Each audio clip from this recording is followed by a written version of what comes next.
Start 1, 3. So we're going to look at just some basic properties of real numbers. Again, this should be review for most of you, if not all. We're going to go a little bit quickly. Please stop me if something is a little bit confusing. So let's start with properties of equality first. These are properties that you talked about and probably in your algebra and pre-algebra course, but you may not have done too much with them. We're just going to quickly go through some of them. The first one is called the reflexive property. Simply saying, think about like a mirror with a reflection. The reflexive property tells me that A equals A. It sounds almost counterintuitive, but this is something that we're going to see when you use it mainly in your geometry proofs next year. Okay, the concept that a number is equal to itself. And it sounds obviously common sense, right? 5 equals 5, clearly. But this is useful when you're making proofs at the end. At the final step, you can say that they are equal because of the reflexive property. Symmetric property, we did this. Well, we did actually, the transitive property yesterday. Symmetric property says that if one thing is equal to another, then that other thing is equal to the first thing. It doesn't matter which order you consider them. Okay, if A is equal to B, then, of course, B is equal to A. Again, pretty common sense, right? It sounds like it is. Transitive. Who was involved in the transitive property yesterday? Which of you guys were involved in the transitive property yesterday? There were 3 of you. Remember I had you stand up? Oh, yeah. Yeah, that was the transitive property, wasn't it? Look, that's what it says. If A is equal to B and B is equal to C, then A is equal to C. Some teachers call this the chain rule because students think it's a chain link. One links to the other, something links to the other thing, so all 3 are linked together. Okay, some people call it a chain rule. The addition property of equality just makes sense. If A is equal to B and you add the same thing to both sides, then it's still the same. If both people, say you're playing soccer, right? And the score is 2-2. The game's tied up. There's 5 minutes left. And both teams score a goal. What's the score now? Aren't they still equal? Because you just added 1 to both sides. That's what the additive property or addition property of equality is. And last but not least, multiplicative or multiplication property of equality. Same thing as additive, right? Except you're multiplying. You guys should all know this because you know how to solve equations already. So we're flying through this stuff. All right, so let's take a look at some field properties. First, the commutative property. The commutative property. What does the commutative property tell you? Give me your own explanation. What does the commutative property tell you? In your own words, give me an explanation. I should see every hand at this point. I thought you would all know this by now. Read it with me to look at the commutative property. What does it tell you? Explain it in your own words. Mr. Brown. It means that you can switch stuff around. More specifically, with addition and Subtraction or addition and multiplication. continue. You can. Yeah, so you can do that and But in better words, George, so with addition and multiplication, you can switch things up with that by addition and switch things up. Change the order of the operation. How about, just use our words better. You can change the order of the operation when using addition or multiplication. Is this true for the other operations? No, that's why it's not listed. And it's also common sense. We talked about it the other day. 5 minus 3 and 3 minus 5. Very different things. Same with division. The quotient is not the same if you flip it, if you invert it, if you take its reciprocal, really. Okay, it's not true. So commutative property holds true for only 2 operations. Associative, what does that one mean? What does associative mean? And think of the root word associate if you have trouble. It means that you can switch the order even if there's parentheses within.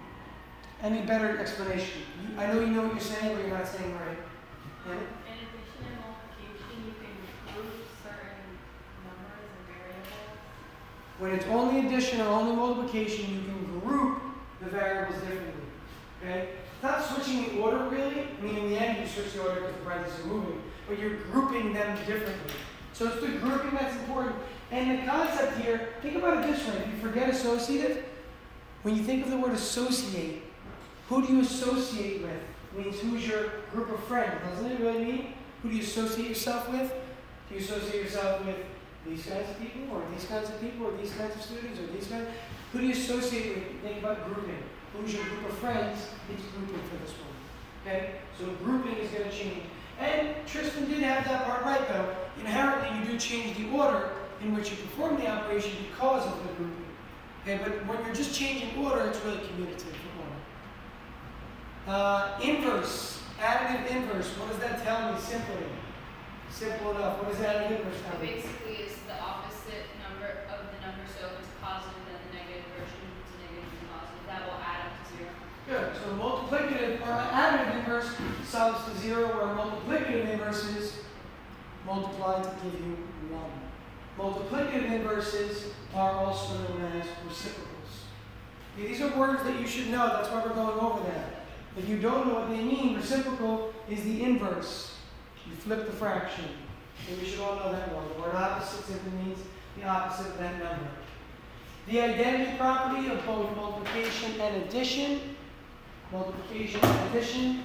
The identity property simply means that your answer is identical to what you started with. How could you get that with addition? The only thing you can add to keep the number the same is 0. Yeah, it's specific. The only thing you can multiply by is 1. So we said that 0 and 1 are the elements of identity, respectively. So 0 is the identity element of addition, and 1 is the identity element of multiplication. It's just a terminology you might see. That's why I'm going over this stuff. And last but not least, you all know this one, distributive property. Okay, distributive. What happens when you go from here to here? What do we call that math? Factoring. Factoring. Okay, from here to here is factoring. Some students say the undistributive or whatever, but I mean, it's not really a term, but you could use that. I don't care, as long as you know what it is. All right, the first one, very simple. All I want you to do is simplify. Okay, all I want you to do is simplify.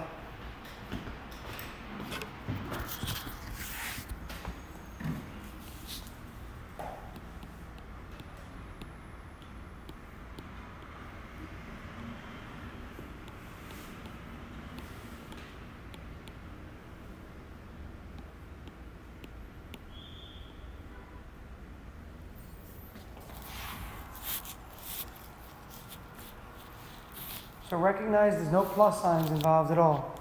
So no distributing here whatsoever. The common mistake is to distribute the 14 to both the 3 and the 5.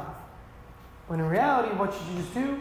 Use the commutative property and associative property. Regroup, reorder, put them differently like this, so it makes life a lot easier.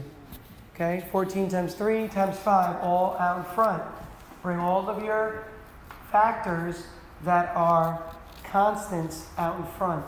All of your variable factors, put them on the right. Again, you're just reordering. You're using commutative and associative property of multiplication. But when you don't do this properly, students tend to distribute the 14 to both of those different factors. It's not addition. There's no plus sign, so there's no distributive property involved here. So 14 times 3 is going to give me 42. 42 times 5 is going to give me 210. I should have 210 x y squared w to the 4th. Okay, 210 x y squared w to the 4th. Can I do anything with this? No, because these are all different bases. They're all different bases. There's nothing we can do to those values. No simplification possible. Okay, all right. How about this one? So what we want to do is the following. Starting with what we had in the beginning, name a property that would justify that would allow you to go from one step to the next in the simplification process. So this on the left here, A, B, C, D, E, is not choices. It is the simplification process. And again, obviously you know how to simplify this. I know you know how to. I want to see that you know what you're doing though as you're doing this. Once you do this, you might see it again in geometry next year with proofs and stuff. And then maybe in college if you really study math specifically. But you're not going to see a ton of this afterwards, so I'm not going to hound you on this, but you really do need to know what's happening. So how do you get from what's circled in red to letter A? How do you get from what's circled in red to letter A? What property allows you to do that? Distributive. Distribute the 2. Right? That's what you're doing. If you don't see that, I'm going to point so you guys can see. You take the 2 here, you take this 2 here, distribute it to the y, and distribute it to the 1. And you get this line right here. So let's write the word distributive right here. That's the reason we're allowed to do that. distributive. Now, how do you get from step A to step B? Step A to step B, and this one is kind of annoying because you really don't have to do it, but it makes sense to do it. From A to B, what's the only change? George? You put a 1 in front of the Y. What allows you to do that, George? Why are you allowed to put a 1 in front of a Y? Because of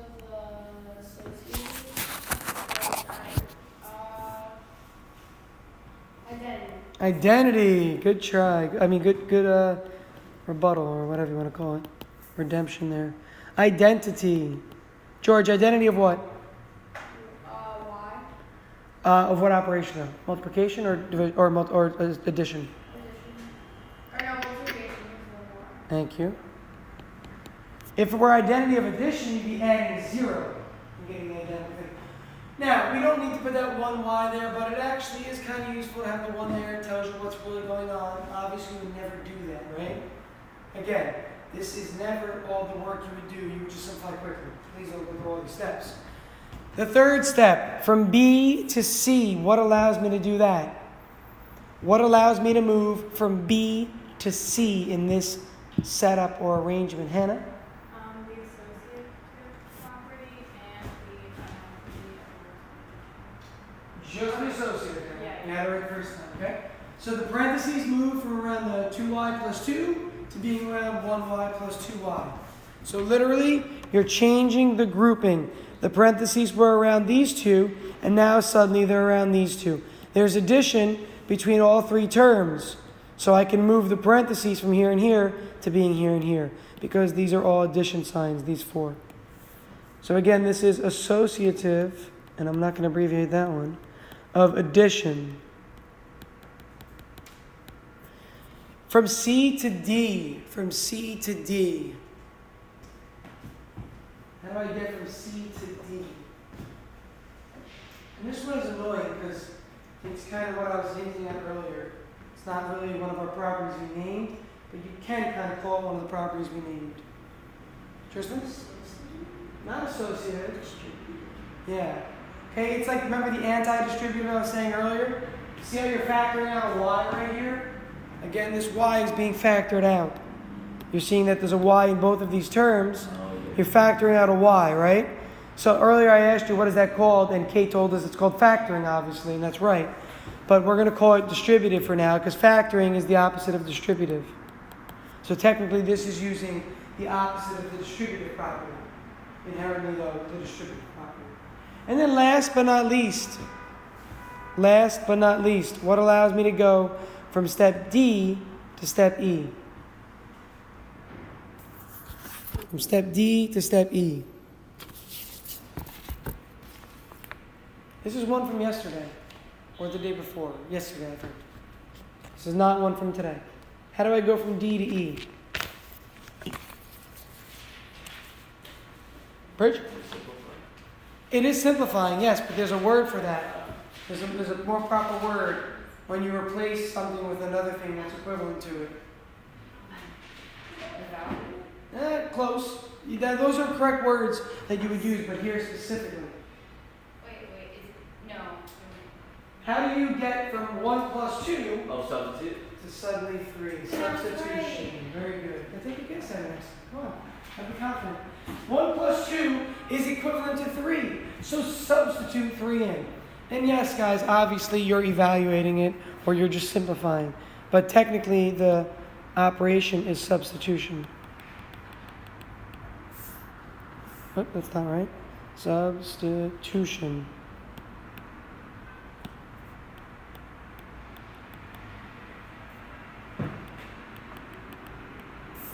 And I'm not going to have you guys say properly for quality or anything like this. I just want you to get what's happening through the process, okay? So in your homework for this, we're not done, I'm just giving you a heads up, but homework for this, you're going to have a couple of these. Remember, what it's asking you is not choices. I can't tell you how many students last year told me, is it multiple choice? Clearly it's not a multiple choice problem. It's the steps along the way. From the original to A to B, B to C, C to D, D to E. Okay, the steps along the way. Justification of each step. Give me a reason why each step is allowed. Any questions on this before I move on?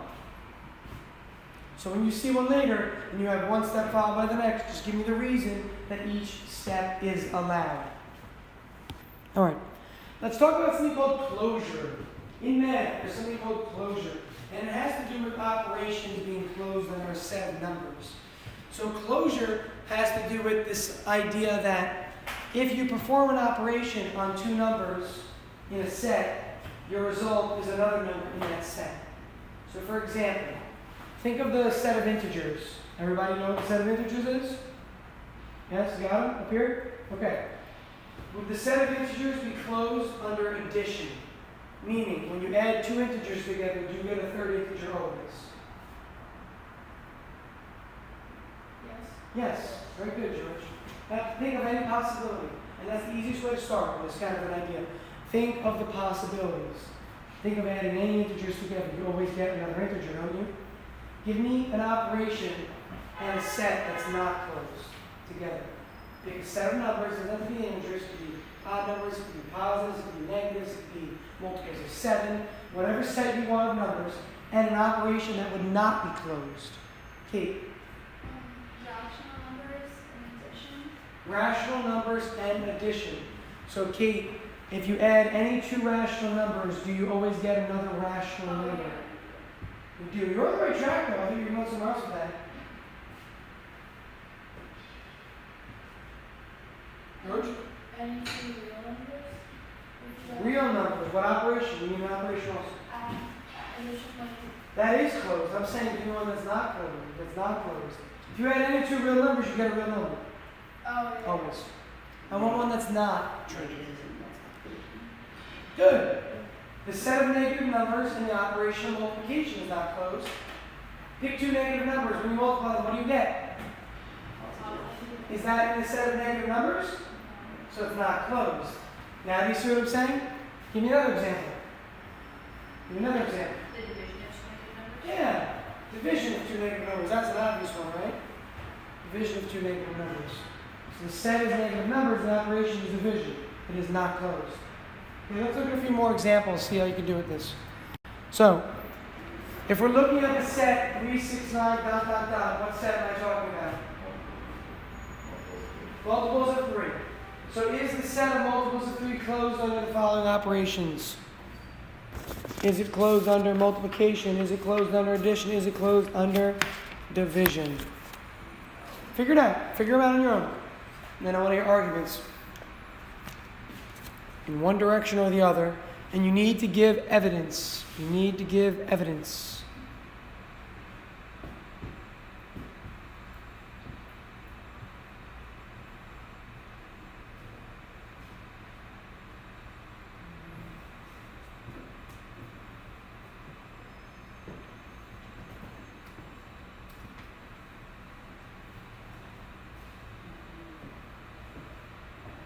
Check A with the person next to you if you have an answer. See if you think it's right. Closed means that it works. Closed means it's always going to work. Not closed means it doesn't work.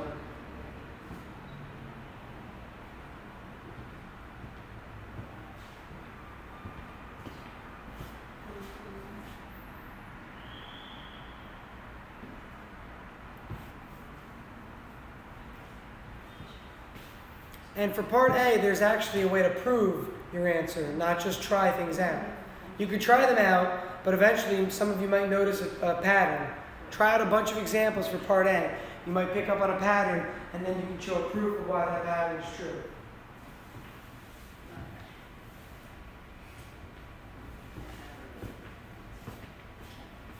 Can you answer yes or no for part A? Is multiplication closed for the set of multiples of 3? I got 2 yeses, and the only ones I've heard. Yes. Others? I have an answer? I'm sure still you can hear me, the yeses and uncertainty. The answer is yes. Not a trick question, the answer is yes. Now, did you see it because of you looking at examples? 3 times 6 is? 18. Is 18 a multiple of 3? Is 3 and 6? So you're closed, right? That's one example. But technically speaking, you should prove every example possible true. Can you do that though? You can't sit here all day and try every multiple of 3, but you can prove it mathematically. How can you prove it mathematically?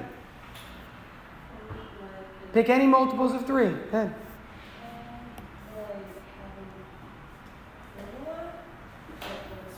It doesn't have to be a formula, but I want you to show me mathematically somehow that no matter what multiples of 3 you use, it will work always. And there's a way to show it.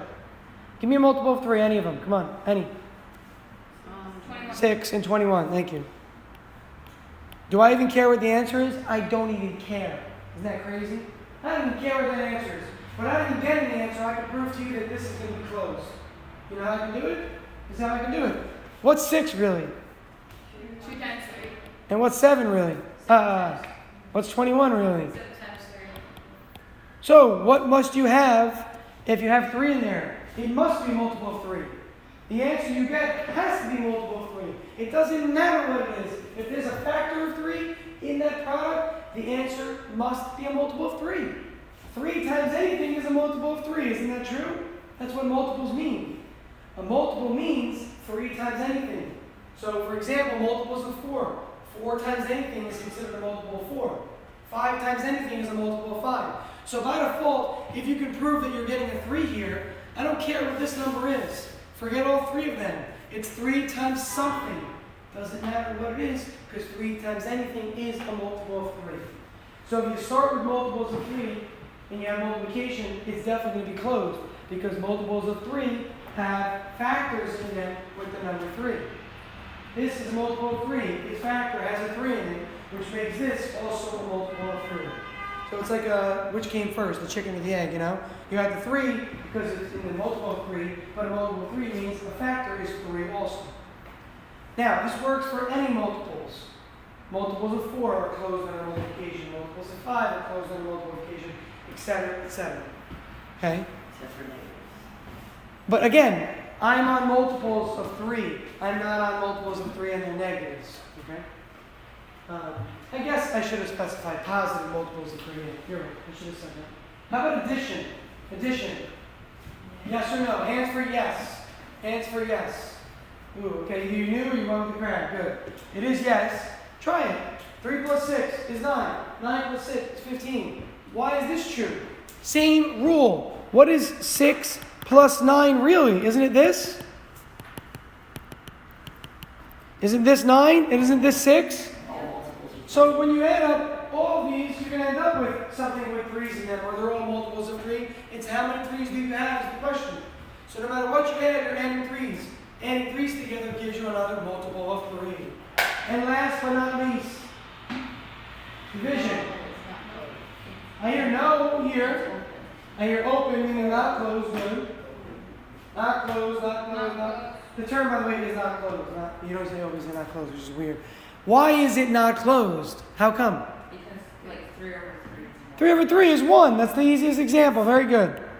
3 over 3 equals 1. 1 is not in the multiple of 3 set, so this is not closed. Closed, closed, not closed. Questions on this idea? Any questions? So once you prove something not true, do you have to do any more? No. Again, for part C, we were able to see 3 divided by 3 is 1. As soon as you make a statement that proves that the set is not closed, even for one instance, it is considered not closed. To prove it closed, technically you need to prove every instance Are closed. there cases where it's all one instance? It's a great question. Only one and one only instance that would not prove it? I'm sure there are. I can't think of one off the top of my head, there probably are. But traditionally, when you can find one that makes it not closed, the others are there also. Okay, you know what your homework is. It's on the next slide. Okay, WE means what again? Written exercises. So look, you have 3 review problems. Notice you're doing homework from 1-3 on your notes, but you should put these review problems right after it. So this is all one homework you're submitting still, comprised of 1-3 mainly, with 3 review problems from 1-2. You see what I'm saying with that? Okay, but one homework you're submitting still. Catch yourself up on Google Drive if you're not caught up.